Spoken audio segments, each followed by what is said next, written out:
You know, there is no better feeling on a hot day than being able to crank up the air conditioning in your car and finally finding a bit of relief from the scorching sun.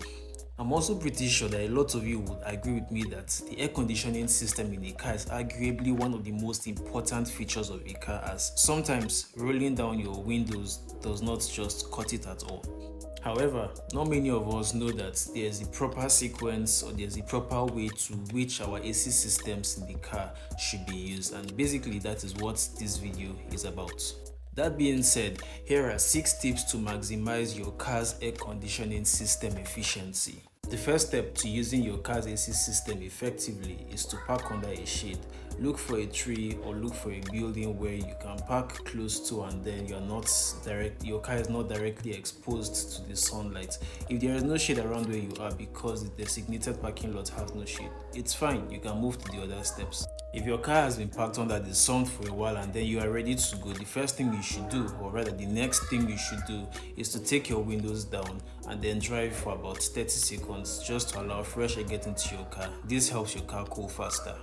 Now, the next thing for you to do when you put on your AC to help your car cool faster is to make use of the recirculation button. The reason you're using this button is to prevent external hot air from getting into the car while your AC system is trying to chill the interior of your car. This only chills the air that is already in the car, it just circulates it, and then of course it chills faster. Now, when you get to your destination, the next thing for you to do is not to just put off your AC, put off the car and get out of the car. No, what you should do is leave your engine running, just put off the AC, but allow the cabin fan or the blower fan to keep running for about 2 to 3 minutes.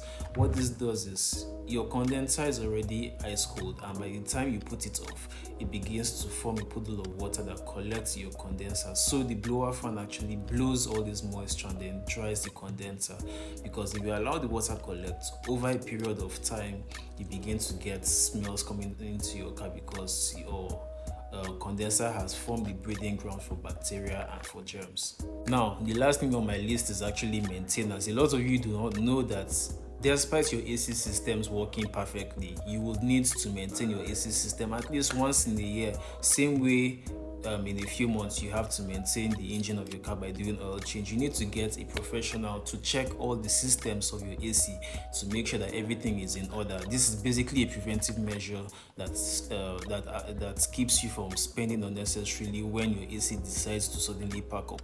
Now, if you do these preventive measures, you'll be able to catch things early before they actually get to happen. Now we've stayed to the end of the video, and I hope I've been able to teach someone out there the proper way to make use of their AC systems. Please like this video and share it to those who you feel need to learn from this also.